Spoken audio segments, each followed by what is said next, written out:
Good afternoon, everyone, and welcome to Nature Folklore Sessions. It's the 25th of July, 2021.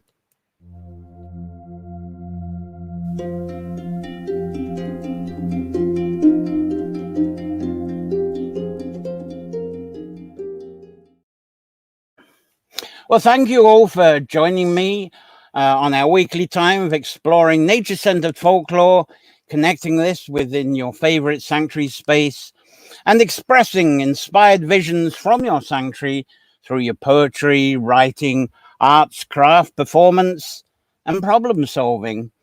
Now, this afternoon, the themes are Bilberry Sunday and Garland Sunday. Some of you have been taking advantage of it. I'm actually going to show some pictures of someone who's already been up Croagh Patrick and down and maybe watching this afternoon. We'll see in a moment. And some people were out picking the bilberries before it got too hot, because it is very warm here. It's warmer than last week, although some people in the US say, it's winter where you are. But we're at 23 degrees centigrade. I think that's mid-70s Fahrenheit. I hope you're hearing okay. Everything, all the equipment's very fragile this afternoon. I couldn't get anything going until a few minutes before coming on air. Certainly couldn't get the Ethernet cable, so I'm on Wi-Fi. So I hope you are hearing and seeing okay, because it might be a little bit wobbly at times, but it seemed to be quite good. So we're a little fragile. So excuse me if something breaks down. I'll try and reconnect as quickly as I can. But we've been lucky so far, so everything should be fine. Now this today, the Bilberry Sunday and Garland Sunday, is the first of 4 Lunasadh themed nature folklore sessions that I'm going to be hosting for you. So this is the first of 4. And all 4 will beautifully cover the first harvest folklore. And today is really about the courting and mating traditions. I don't have any guests today because these are not really subjects that many people express much about. But I find them fascinating, and I hope you will too. But as usual, as I say, these nature folklore sessions and the Carracroy Labyrinth Gardens here are all helped along by our absolutely wonderful sponsors and our subscribers through the Patreon, because without that, we wouldn't be able to bring this to you each week. In fact, I think some of the things are broken down. So luckily, it's thanks to you Patreon subscribers, I'm going to be able to get some repair stuff done. But let's prod on with what we got. So thank you so much for your continued support. It's very, very welcoming to any time. So that's the Patreon as well. But let's get on with the show. This is going to be very photographic. There's lots of pictures with this. But first, let's see who's joined us today. Oh, one of the good things, I did replace, I was complaining about mouse last week. I got a decent mouse this week. That's one thing that works anyway. Who we got here? We've got... good afternoon, Sharon. Sharon May Nickel there. Good afternoon. Elizabeth Flynn's on board. No visual. Is that right? Is anybody else getting a visual problem? Anybody else not getting the camera? It looks like love the broadcast. Linda says she can see it. So please confirm you're getting visual. It looks like Linda's seeing us, and I can see it, says Linda. Hello, okay. Right. Rainy London, someone says there. Sharon McNichol there. Elizabeth, I hope you've got some visual there. Sound is clear as a bell. No visual and sound. So let me know. Keep on up, as I say. It's very fragile internet for me today. I can see you, says Sharon. Well, I'll plod on with what we've got. It can be a podcast if you're not seeing me anyway. So thank you very much for keeping me in touch with what's going on there. Now, Bilberry Sunday. Let's get a banner up for that. Bilberry Sunday, here we go. No visuals, clear as a bell. Let's get rid of that one as well. All right. So I hope you're getting that okay, Elizabeth. Right. So I'm going to kick off here with the Bilberry Sunday. And, well, bilberries. What have I got here? I've Bilberry Sunday here. That's some picking going on there. And bilberries, really, they're one of the best foods to forage. They're not practical for cultivation, though. We've got blueberries. You'll all be familiar with blueberries for that. Similar benefits, and you get larger clusters of berries. But the bilberries are fun because they're out wild. And when I was a child, I picked bilberries for pocket money. And there was a nearby Hartley jam farm, and they would exclusively take any children out there picking bilberries on the moors in the woods. They would buy them because what this factory did was exclusively make bilberry jam for the RAF pilots to improve their night vision. And science has since encouraged us because they've come up with great results looking into bilberries, and they've suggested the bilberries may slow down the onset of eye disorders. And I don't know why I'm wearing glasses. I eat lots of bilberries and blueberries, but there you go. Maybe it's just age. But other benefits being explored are the strengthening of blood vessels, great progress in that, and improving blood circulation, especially in the legs. But there are some caution needed. Many kind of seniorish people are on blood thinning medicines. Get your doctor's advice. Usually it's okay, but I've got to say that on the program. Get the advice, because if you start gobbling lots of bilberries and blueberries, you might have a problem with your blood thinners. But for most people, I don't think there will be. But as I say, I'll cover myself and say get that advice. But let's talk more about bilberries. The Fron, or Frahog, or blaeberries as they are in Scotland, windberries, heatherberries, horts, monoaks, and there we go. There's a whole bunch of them there. Now, Bilberry Sunday, it was very much a matchmaking event. In fact, it was more of a matchmaking event than a bilberry event. And bilberry picking is very slow. If anybody's been out bilberry picking, you'll understand that. It's extremely slow. If you're very good at it, you might get 8 ounces of bilberries in an hour. And that has to be a very good forager to do that. But there's also a custom when you are foraging, you can't just go up and just pick the whole lot. So that's not foraging etiquette. The etiquette is actually only pick 1 berry and leave 5. And seeing that bilberries are only in bunches of 1 to 3, that is slow work. If you've got blueberries in your garden, you know they're in bunches of up to 10 berries or so.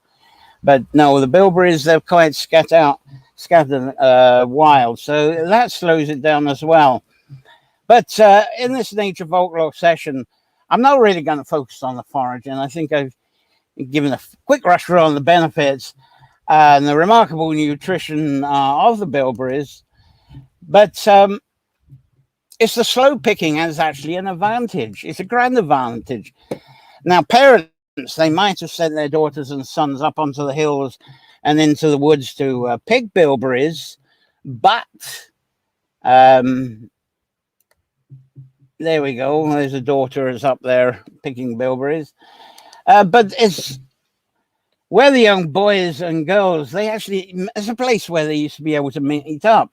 It was very much a dating place on a Sunday afternoon, especially Bilberry Sunday. So it's a huge courting event. And bilberry picking was eased up, so they weren't really foraging much because there was boys and girls. They'd got a picnic maybe, they'd woo and court, and generally make the whole picnic, bilberry picking, a load of fun. So bilberry picking, we're at the last Sunday in July, and it's really when the bilberries are the most ripe. It's always great. I might try later on today or tomorrow, although it's rain tomorrow. I got plenty of blueberries here, but usually I try and get up where the bilberries are. I'm at the Brickleaf Mountains here, and there's plenty all over them. So you got a great ripeness, and especially after the sun we've had for the last couple of weeks. But being Bilberry Sunday as such may have only come about since the Gregorian calendar came about in late medieval times. But I think it's a folklore, it's a tradition that's been probably around for thousands of years. It wouldn't surprise me. Why not? Bilberries have been around probably before there were humans. So I'm sure this was a time roundabout now that this tradition happened, and it was a mating tradition as well. But to get back to Bilberry Sunday days, there were Bilberry Sunday dances. I remember the dances. And girls that are these dances, they bring along bilberry pie. And I think I've got a typical bilberry pie here. There's a nice ripe bilberry there. That's how they are when they're ripe. And there's a bilberry pie, typical of that. And the girls would make those, and the boys would actually, or the bilberries that they had picked, they would actually give to the girls. That'd be one of their contributions, part of the wooing. That'd be their chatting up line. Have my bilberries, make me a pie. And so there was plenty of bilberries for the pie for that evening dance. And some girls actually, depends what the village tradition is or the town tradition is. Obviously, we're so used to fast transport and getting from A to B very fast in places, whereas we forget even as little as 100 years ago that a village 5-10 miles away was another culture, another place. So they did things differently to perhaps what we did at home. But in some places, they made a lovely one. And I've done this. And when we did bilberry picking as a lad, it's more like a quiche. And that's with eggs and bilberries in crust there. I like that one. It's lovely. Now, before Bilberry Sunday evolved into a bit of a dance and ceilidh party afterwards, so you're up on the hills and you're getting the bilberries, and then you have the crack with the dance. So it's just carrying on this whole mating dance thing. It was actually a more intimate tradition, and I'm going to talk about that next. So let's see who's come on board. Need to check this to make sure you are seeing and hearing me. Let's see, how's Elizabeth getting on? Strong tradition of picking here, fucking Sunday, and some folks pass my house on the way up the hill to gather. A fucking Sunday, there we go. That's very much in the Irish term. There's been a huge revival, definitely, lately with it, but it seems to be very much the tradition, and it's very much part of foraging. Foraging has become so popular during these social media years, especially during the last 10 years. So people are getting together, reviving the tradition, very different, I think, to how it was, because the focus is on the foraging, but it's very social, of course. It is a way that people get together, but the actual intent of wooing and mating is perhaps not there. I think probably you'll find it's more older people that are meeting up together. So it's a great way of bringing people together, just like the way people get together at Holy Wells now. But I'm going back to more of its origins. But I'm so pleased that, it's a lovely social outing. Why not? And a lot of people are doing that. How are you today? Hi, Little Wing. Glad you're aboard. And Elizabeth, what's Elizabeth got here? Ta-ta, she's got visual. Yes, she did say that. All right, the visual has come, and we got Donna here. Good morning. I can see and hear you fine. It seems everybody... Oh, and we got someone from Winnipeg here, Brittany Bauer from Winnipeg. Fantastic. And right, we got people here, both from YouTube and from the Facebook. So that's fabulous. So I can continue with extreme confidence. Everything's rolling as it should be. And most bilberry picking was, and still is on hills. Now, these hills can be open plains like this or in the woods. I say we've got the Brickleaf Mountains here, have them, but I do know some woods not far away from here. It's also on the hill, and they have lovely bilberries there. But it was among the bilberries that the wooing and mating intent between boys and girls took priority, as I'm kind of emphasizing, and the picking was secondary. But on Bilberry Sunday, this is very different to the Jack in the Green and the Fairy Lover reenactments of Beltner, because the wooing pickup line or action on this day, if you happen to be out wooing and doing that, it's very different. Because close to the bilberries, there were wildflowers. There's usually wildflowers, very abundant. There's very close to the bilberries here, and there's a lad picking some there. So the boys would pick these, and they would weave garlands from the flowers, and girls did too. And this became more of a focus than the bilberries. So the boys, they've made the garlands. Sometimes it's with grasses. Hang on, I'm getting in a jumble here. There we go. Right. And sometimes they make garlands with grasses rather than the flowers. And they would weave the berries with their stalks into the grasses. I don't have any pictures of that. Now, I'm talking as if Bilberry Sunday is of the past. And as I say, the way it used to be done, it largely is. As the Bilberry Sunday, as I knew it when I was a young lad, is very different to the revival that's going on now. So why am I not up in the hills picking some myself? That's the big question. The more modern Bilberry Sunday, as I say, it's with evening dances and baking. I think that kicked off in the 50s. It was more intimate before the 50s. As I remember it, there was the wooing between the boys and girls, certainly on the moors. And there was a dance afterwards, but I did hear from uncles, aunts, older people in the family that they didn't have the dances. And the dances seem to have, that social seems to have lasted until the 80s, but maybe now with the revival going on, thanks to social media, maybe the dances will kick off, but probably not the village hall type. It's more inviting people to your homes now. I think there's more of that going on. But the intimate, when it was more intimate, and I got stories of this from my own family, there was a hell of a lot of mating in the heather as well. And so this could have been a bit of a conception time. And especially after the lads gifted the girls that they had an eye for, if their garland had been accepted, whoa, they were onto something. So now you may have a hint about the other subject that I'm going to talk about a bit later this afternoon. So I'm just going to check, make sure I haven't missed anything from you here. We seem to be, hello friends, there's Little Wing saying hello to everyone, great. And let's put a bun in the oven. Yes, that I should have. Thank you for that line. I should have put that in as well. Great, Elizabeth. Brilliant. Any other lines you've got, people, just throw them in and add to what I'm saying. I'm all for that. This is what this is about. Get together and give your feelings about Bilberry Sunday, what you're doing, what you will be doing with Bilberries, who you might have met, and what happened.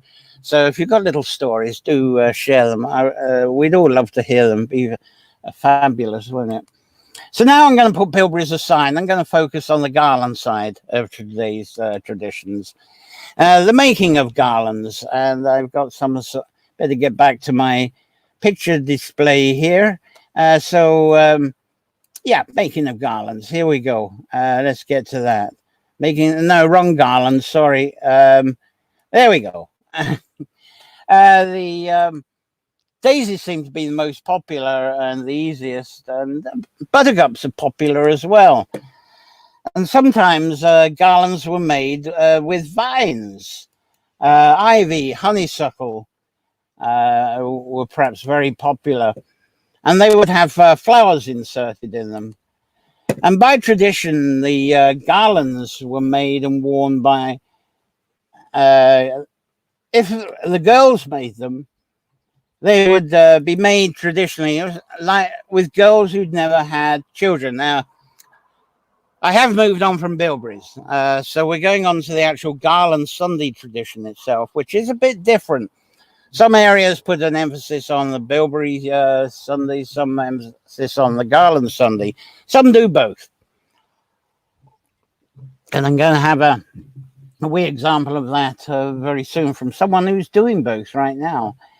And am I right to believe that many of us used to make garlands as children and perhaps not really understanding the traditions?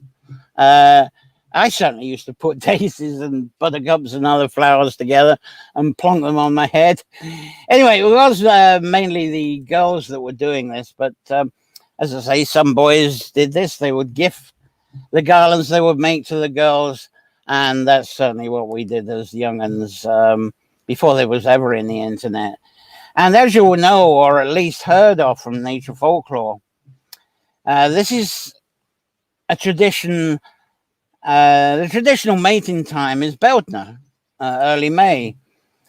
Another tradition also mentioned here in Nature Folklore is when women seeking visions of their future mate. And we're going back to Imbolc here at the Holy Wells, where I've covered this on the Nature Folklore. Women go to the Holy Well and they look for the visions. And of course, when I cover this in Nature Folklore, I explained it's not quite as simple as that, but this is what the belief is. Who are they going to mate in May? And this tradition changed so that women actually looked into the Holy Wells on April the 30th, the May Day Eve. And there's a lot of that, I think, going on now in rural areas. But those who mated in early May, one thing at this time on Garland Sunday, they'd be aware of their pregnancy if they were successful in mating the Beltner. So some traditions regard Lunasadh time as a time for preparing for union, for preparing for marriage. And I got some geeky picture for that. I think there you go. There's some lad on the way for marriage because he's done the thing at Beltner.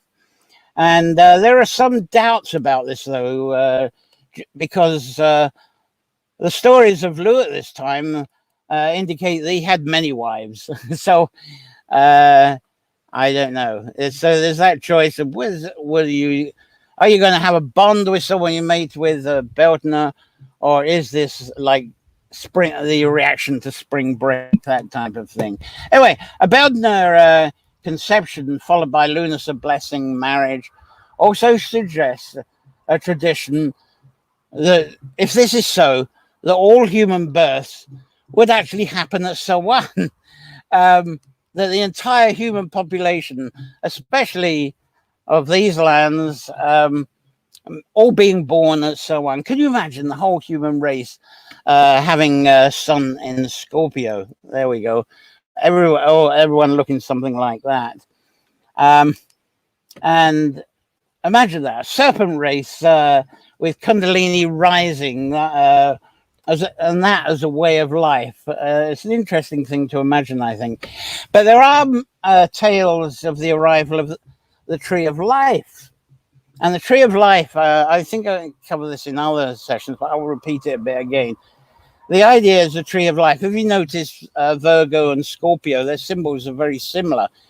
And the story is, and this comes from Greek tales, I think, and the Greeks say they got it from Middle Eastern tales, that it was the same symbol, that sort of M-shaped thing. And then the Tree of Life came onto this earth and it separated them. And I think I've got an illustration of that. And that's your Libra sign that separated the Scorpio and the Virgo there. And the Tree of Life symbol sitting between, it was a Tree of Life, was the symbol the Greeks used in astrology. Now you're more familiar with the scales, which really, if you think about it, is the only sign of the in astrology that isn't of a living being. If you use a scale, some say, well, Aquarius, you just have the water, but it used to be the water bearer. Anyway, there's where the life was, Libra, the Tree of Life. So the concept of a human race all of a sudden in Scorpio actually reminds me of what Chairman Mao tried to do. He declared all Chinese have a holiday, have a nice 10-day holiday at spring equinox. So couples would be together because under communist China, the men were pretty much separated from their homes sent off on projects and labor camps away from the families. So there they were all together, spring equinox. So the design then, it seemed to be with Chairman Mao, is to try and get the entire Chinese population to be born on or close to his birthday. His birthday was 26th of December. Anyway, enough of world myths, and I'll better get back to the garlands here, Garland Sunday. And I did talk about garland making while the Bilberry picking was going on, but now I'm going to talk about the garlands actually as part of first harvest traditions, which Lunasadh, on the whole, is regarded as gratitude for, as celebration of. Now, as I said earlier, I've no idea which was honoured first, whether it Bilberry Sunday, whether it was the Bilberry picking, the foraging, or was it the Garland Sunday and the first harvest, which I'm about to talk about, or were they done at the same time, or even on different Sundays or different days? Anyway, the first harvest, it involves a hill climb.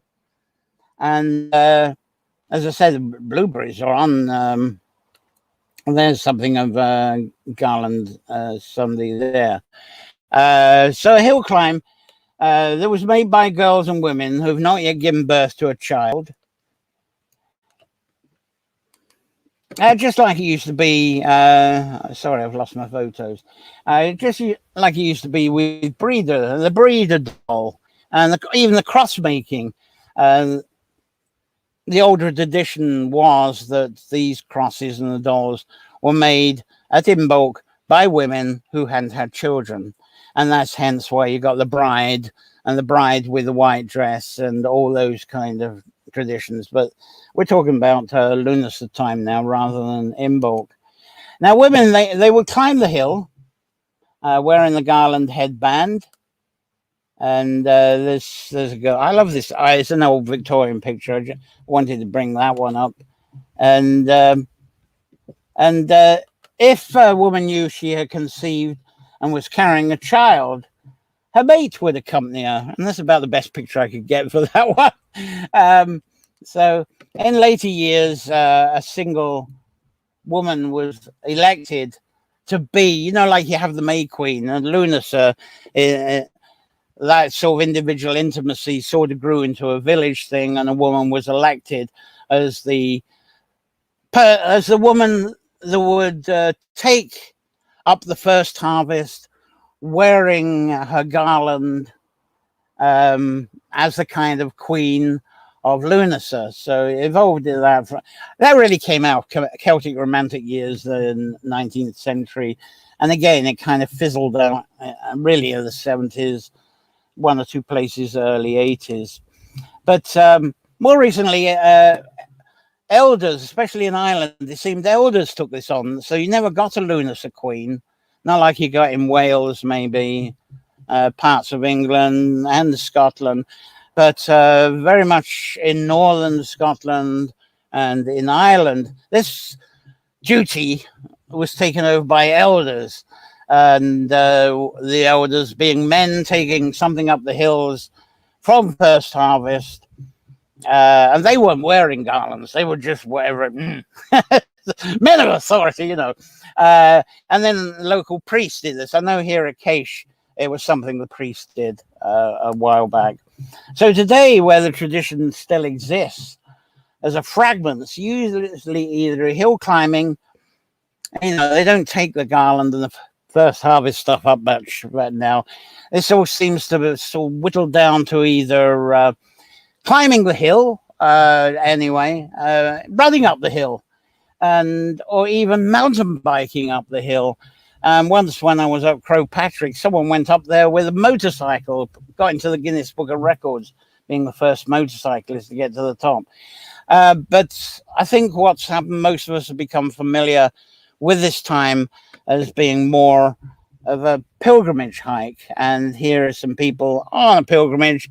Obviously, I think that's Crowpatrick. It looks very Crowpatricky. And anyway, I'll carry on about the origins rather than a pilgrimagey thing. I'm going to talk about that a bit later. So to make sense of this annual ritual, at the top of the hill, the women wearing the garlands they would dig a small hole, and then they would take off their own made flower garlands, and they would bury them whole, completely whole, into the ground. Now, these are women that would haven't had children, they're not pregnant yet, and they would perform the first harvest Thanksgiving. Now, through the earliest tradition, this was about thanking the goddess for an abundant harvest that was just about to happen, because it was a first harvest, first pickings of grains. Barley was the original tradition with this, and so a loaf made with barley. And I think I got a picture of a barley loaf. There we go. There's a barley loaf there. And the first barley was harvested on dawn of the Garland Sunday.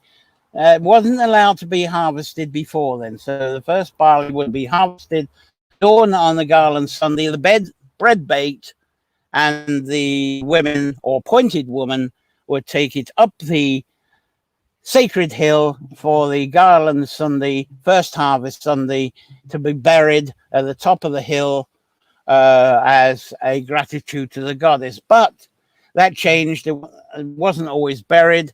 The loaf would be broken up and thrown, scattered around. And I know up on the top of Cache Hill here, you sometimes get crows, and because the hill here is associated with the Monacorcu and the Morrigan and the association with crows, so then there's a kind of a bread thank you. That's what used to happen. And I don't know why it's fizzled out now. Anyway, from that barley loaf baked, some of that first barley was held aside, and it was used. It was malted. There you are. You can see the sprouting there of the malting. So that first barley was malted, ready to make the first ale as well. And corn dollies were made as well. First of all with barley, but it'd be other cereals, the oats, the wheat, the rye. And these corn dollies, notice the seeds there. And this was a way that the seeds were held, seed saving, for seeds of the cereal to be grown the next year. So they were, for now, a tradition. And this tradition went a long time ago, but the idea, that was one way of preserving the seeds and bringing gratitude at the same time. That's why they're called corn dollies, not because they're made from corn.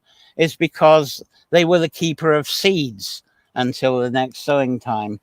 So Lammas, here we go, trying to sum this up a bit. Lammas time, Lammas, first mass, it's blessing the bread time.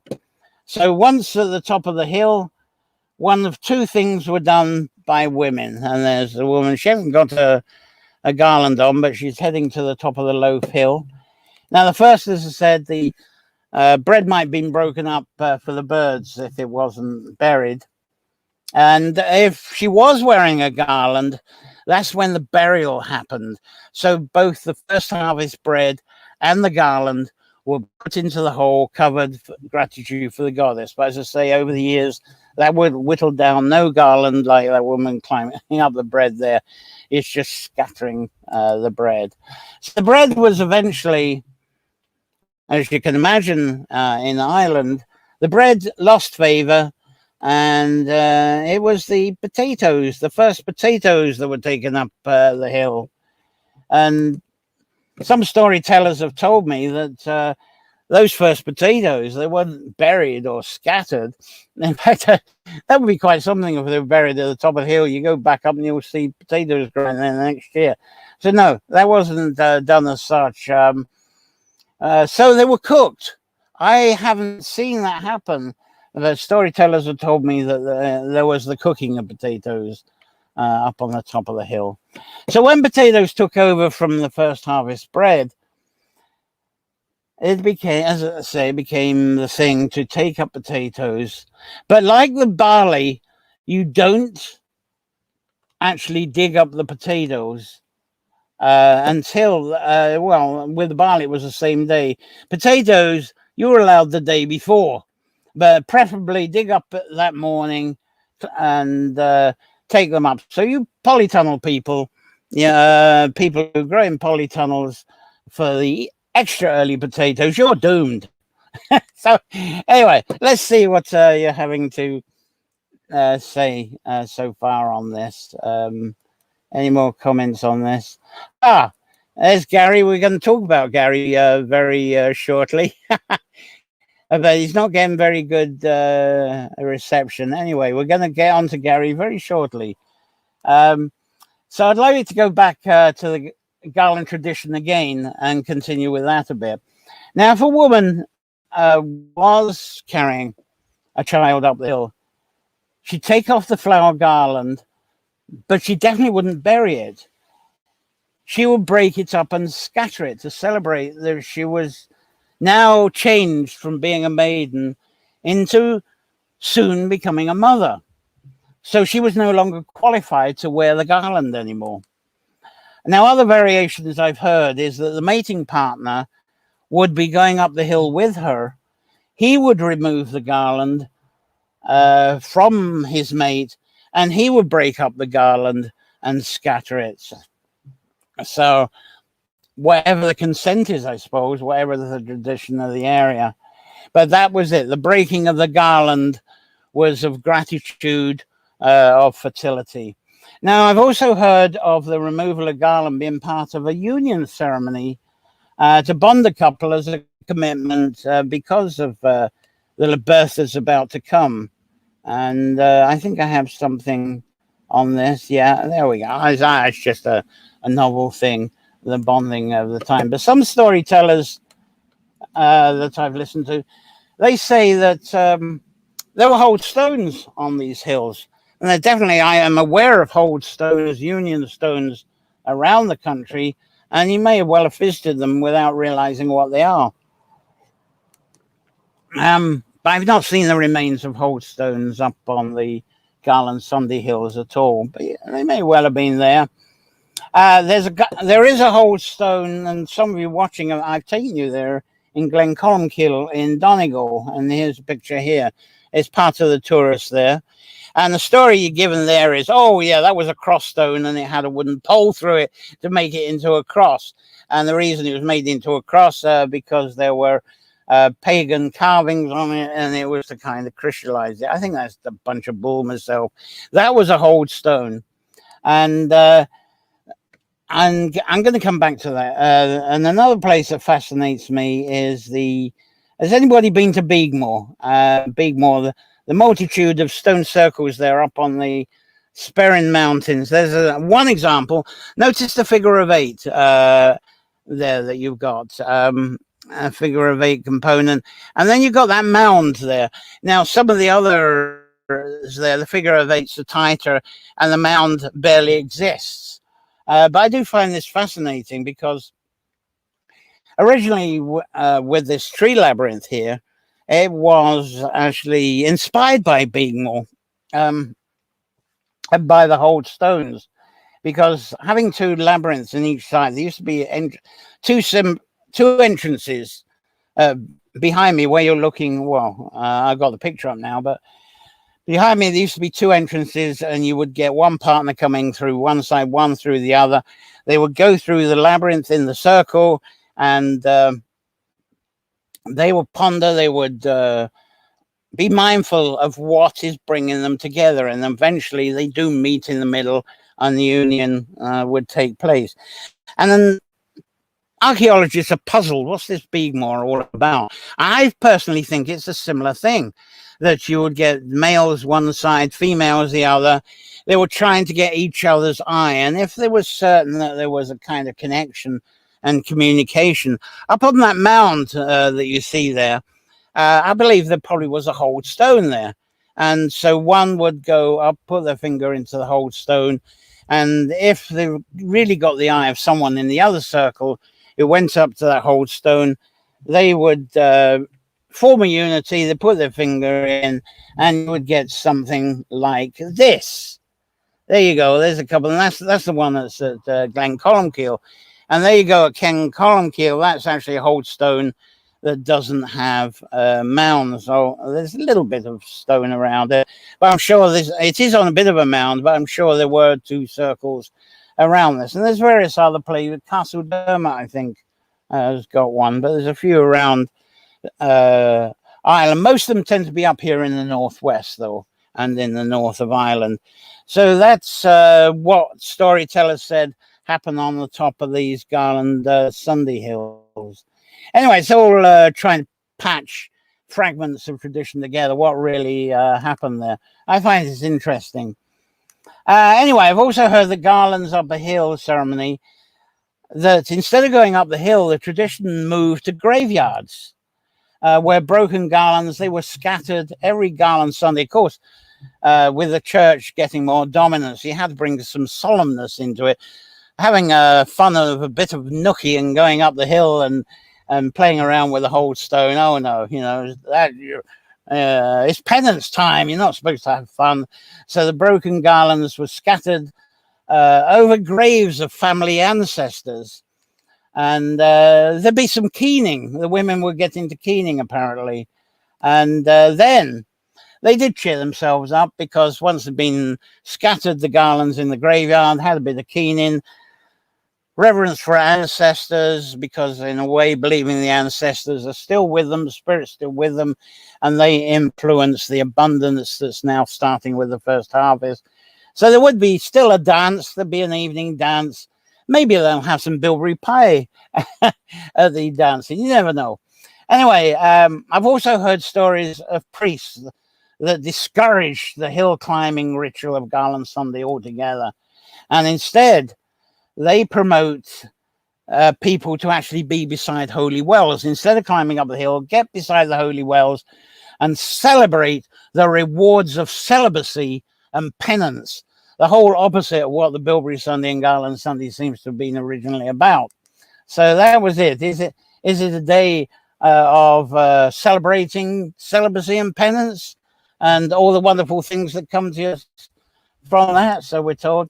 Anyway, this also happens to be the day, the Garland Sunday. I don't think so with the COVID at the moment, but people get together at Tobernaut Well. There's a mass rock there, and that's a Garland Sunday celebration. But at least with the Sligo get together, they get into some joyful singing rather than arriving as a penance of being somber. So instead of keening, they get into a good old sing song. Anyway, there's a good crossover of the rituals of today, the Bilberry Sunday, the Garland Sunday, with Lunasadh. And some say the change of date from Lunasadh, the sidereal time, or even August 1st, was changed by Patrick. But the current, we're operating with a Gregorian calendar, and Pope Gregory certainly wasn't around at Patrick's time. So that puts that myth to bed as well. Now, it's more likely that the change from Lunasadh to the last Sunday in July was separately made during the late medieval times. And it was perhaps a deliberate tie-in with the Bilberry Sunday, perhaps by the priest to encourage a reduction of the hillside fornication, because, of course, the church was pushing this, weren't they? But there's a Garland festival near here. It's not been on this year and last year because of the COVID, but we do have a Quiche festival. And here's a lineup of the sort of things that go on at that festival. There we go. That's Garland Sunday that we have here. It used to be celebrated up near the caves. There'd be the first harvest walk to the top, and then there would be reverence in the caves. Then there was a dance down on the fields below. But the story was that someone tried to take a shortcut from the top of the hill where the cairn is and a cairn stone, and tripped over, fell over in front of the caves and killed. So they, at that time, they just got the sports field open in Quiche, so it all moved there from there onwards. But one development from the original tradition is the celebration of growing life from birth to harvest. And that's the whole thing, as I've been talking about, is part of the Bilberry and the Garlands, is this celebration of possibly pregnancy from mating Beltner, or today itself being boys and girls coming together and mating. So all of this, a celebration of going from birth to the harvest through a birth. And with the Garland Sunday occasion, other celebrations, what does that become? A baby show. They always have a baby show at these things. Anyway, that's the best I could do for baby for you. Well, next up, I'm going to talk about the hill and mountain pilgrimages of this day. And I trust Gary is still listening in, because he's very much the focus of this right now. And thank you, Gary, for what you contributed to that. Let's see what people are saying before I get on to that. Any more comments here? I'll watch it tonight, says Gary. Right, and you will see your bit tonight. And there we go. Linda, I've been there in the Spare. It's an amazing spot. Thanks for the insights. I've forgotten that your tree labyrinth was inspired by it. Right, I'm going to go on, and Gary probably look at this later. As I say, I'm going on to hill and mountain pilgrimages. And, well, there we go. Croagh Patrick's the most famous for that, isn't it?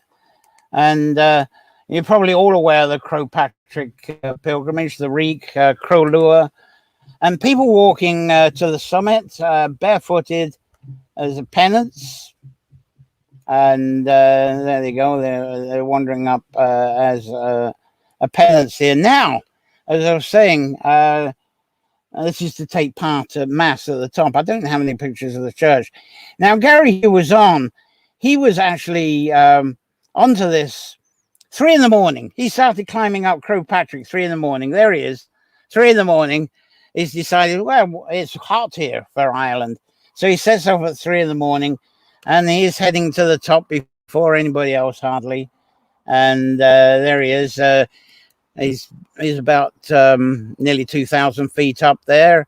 It's just starting to get a little bit light. And he starts going up the scree there. And there's the moon. The moon is about to set. And then the sun comes out.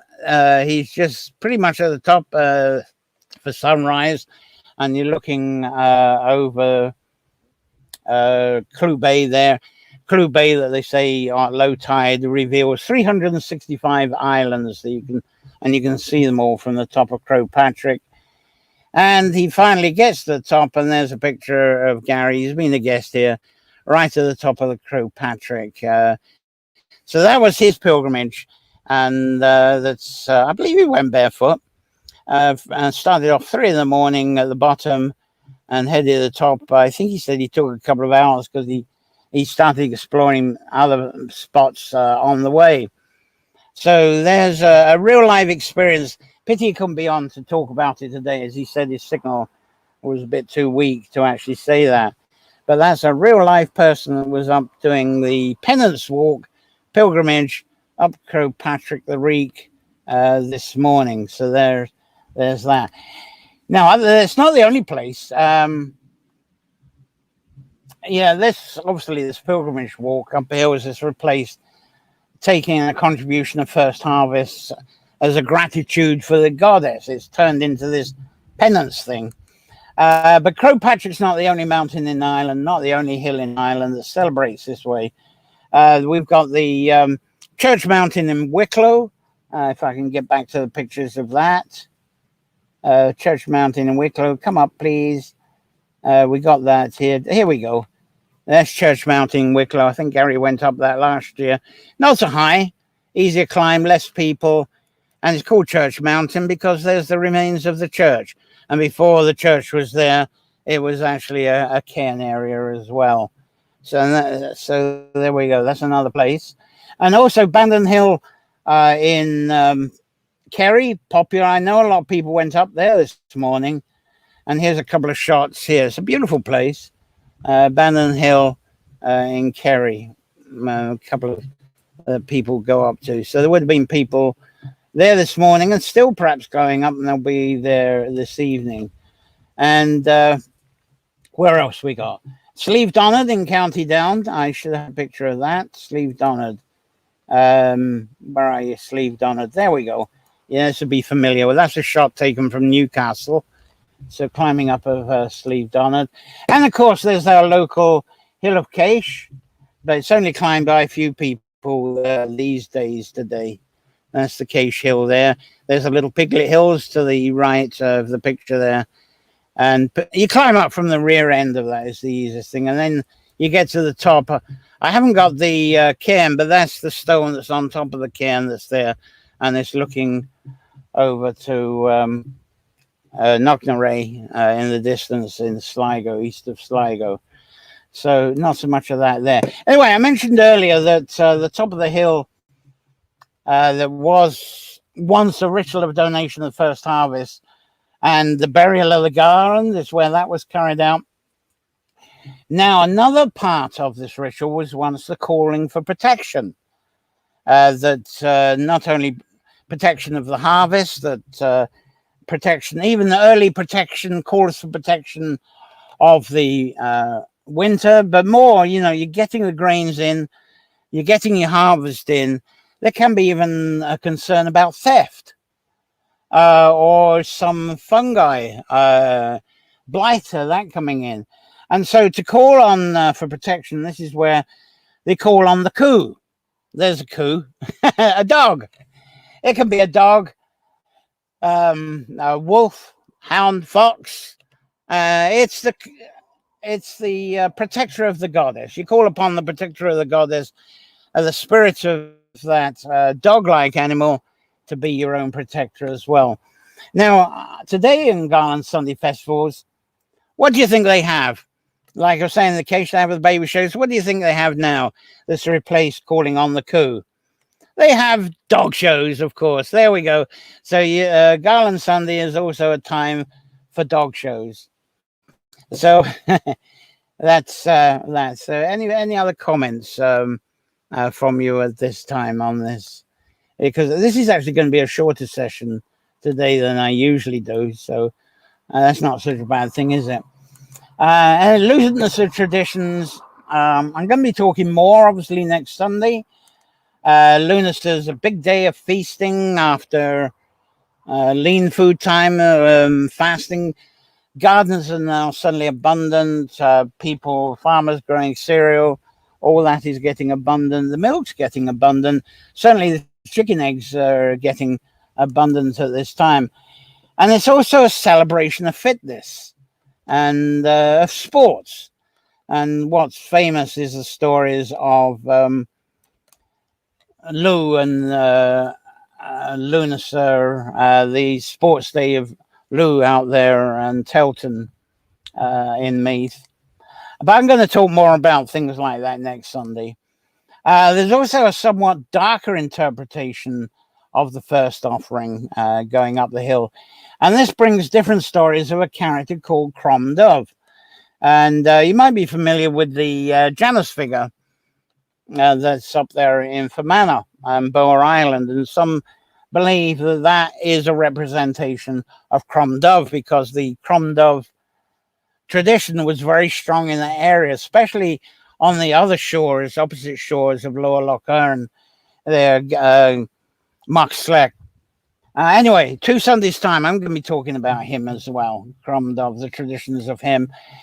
And he's not as fearful as you might think he is. The church and various people might be the fear of the devil and all the rest of it. But he's a real blessing in tradition and a great inspiration. As I say, in 2 Sundays' time, I'll bring him up. And then in 3 Sundays' time, I'm going to have Crom Crook, which is tied up with various traditions around the UK, Scotland, even Europe. And there's an indication. I'm not going to say much now, but I'm going to dedicate a Sunday in 3 weeks' time all about the traditions of Crom Crook, and they're really delightful. So that's going to be, as I say, in 3 Sundays' time.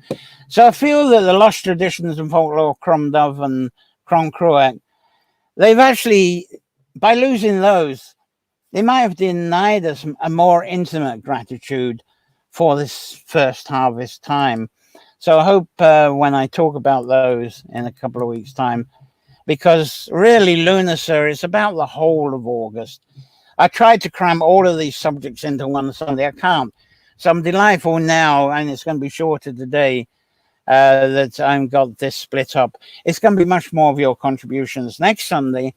and then we'll have the Krom Dove and Krom Cruach for the 2 Sundays after that. So we're going to split Lunasadh over the 4 Sundays. So anybody else got any comments, any questions, any experience of your Garland Sunday, Bilberry Sunday? Any more to say? So as I mentioned, as to say at the start of the sessions, this is all brought to you by the subscribers on Patreon. So thank you very much for that. So I'll do another reminder of that. And these Nature Folklore sessions are brought to you, as say, by subscribers. And now it really just leaves me to tell you what's coming up. I'll spend a few minutes telling you what's coming up a bit more. I've already been talking about that last few minutes. But anyway, we've got First Harvest Folklore, and that's coming up next Sunday. And I hope it'll be outside. It'll be cooler, I know, then. And as I say, potatoes are taken over from the loaves. So the theme is First Harvest Gratitude. And please, I invite you all to join me live or send pre-recorded video clips. What's Lunasadh Lammas First Harvest? What do they mean to you? How do you celebrate? How would you like to celebrate? What are you grateful for at this time? Now, during the traditional, all these traditions, they're celebrating the abundance that's suddenly happening at this time. There's suddenly plenty of vegetables, plenty of cereals, and now food stores are really get built up through August and through September. So this is just the start of that food storage. We're really getting the yields, and the more in the past, the more food storage you got, the more you can pay off your debts to other people.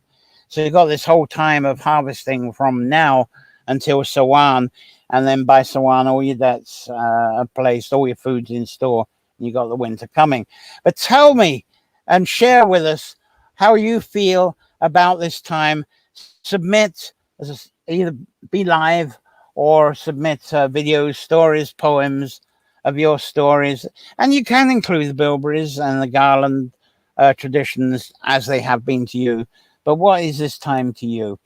I know it's been colder here for much of the summer, and the last couple of weeks hotter than usual, but there must be something you're incredibly grateful for at this time. So please write about it, poems, stories, share it, contact me with what you have, and we'll take it from there. So 8th, as I say, 8th of August, we got the Krom Dove Legends. Is another pictorial, because there are some associations with cattle. Krom Dove has associations with serpents, underworld serpents, but also has an association with cattle. Because if you think back to Beltana, which is right in the middle of Taurus the bull, and there's the running of the bulls and the running of the cattle between the fires, things like that. So that is a celebration of the end of this quarter of the year, between the bulls, setting the bulls loose from the hills, and blessing for the milk and yield through the summer. But something happens anyway. I'm going to talk about the 8th of August, because where it's really, in a way, a celebration of the end of that portion of summer. So that's Krom Dove, and we'll talk about him on the 8th of August. Then the 15th of August, as I say, we have Krom Cruach, and that's Krom Cruach stone. Again, it's a continuation from Krom Dove. This is in Max Fleck. But what I will also be covering during this time is that anyone been around the Grange Circles, there in Limerick, huge association with Krom Cruach and Krom Dove especially. And there's even a bull stone there. I talked about the bull. You can't see the bull on the stone. I haven't got a picture this week, but I will have it at the time. But this is why you got this this character here. It's really a representation of this character. It used to be on a huge stone that's in the Grange, and there's actually, if you've been there, you'll see some little stones arranged where there's a collection. And that really, people put money there and they don't realize what they put money there for, but it's actually for gratitude for Krom Dove. Well, there's a bit of a tip. Anyway, I'm going to talk more about that on the 8th of August. And we're going to have this Krom Dove and Max Fleck and all that good stuff on the 15th. So I think, I'm actually going to finish on time today. I hope you've enjoyed that introduction to Bilberry Sunday and the Garland Sunday. I lost you halfway through internet distractions, sending nothing but love. Well, the good news is that within seconds of signing off, there'll be an archive, and hopefully there was a decent reception right through. Nobody said that it broke up. It's really dodgy being on the Wi-Fi. But Donna liked the information on that. I did add a bit more than what I had last year because I wasn't trying to cram it all in this year. I was just keeping to the Garland Sunday and Bilberry. Wasn't trying to do the whole Lunasadh. So spreading it for you. So sorry you lost that. And thank you very much, everybody. You did chase the clouds away, John. Thanks very much. You have clouds. I think they're just coming over here. This is our last day of heat, isn't it? Tomorrow we're supposed to get rain here and tomorrow afternoon. We're not going to see much sun, I don't think, for a week or so. So even cloudy and maybe showers over the Lunasadh holiday weekend. We're not going to get this then. So I'm not surprised you're not watching right now because this is the last day. You should really be at the beach. You should really be by a pool, at a lake, or collecting up your blueberries, or actually climbing up with your first harvest, and perhaps have done all this first thing, and your treat now is to be in the water, be in the beach. I hope that's so. And we didn't have that many watching today during the day, and I don't blame you. But thank you for those who were live here, and then also those of you who are going to be watching later. Keep your comments going. I keep checking. And I know a lot of you leave until the evening and the next day to watch this. So thank you very much. Now, what else have I got to cover here? I've covered all about... is there anything I haven't covered? Just subscribe. If you're not a subscriber, there's bells on the YouTube. All I can really say at this moment, let's see... we got another one. There's Little Wing here. Always sunny above those clouds. Got my feet in the pond. Well, that's good. That's your little lake. Great to hear it. So I'm going to get back to the pictures here and wish you a very safe week and enjoy the wonders. It's going to be back to regular Irish summer. And enjoy the safe week. Have lots of inspirations. Remember to send me your memories and your feelings for Lunasadh and all the enchantments that you enjoy at this time. So until next Sunday, play well. That's all I've got today. Thank you very much, and bye-bye to you. Thank you. Thank you for watching.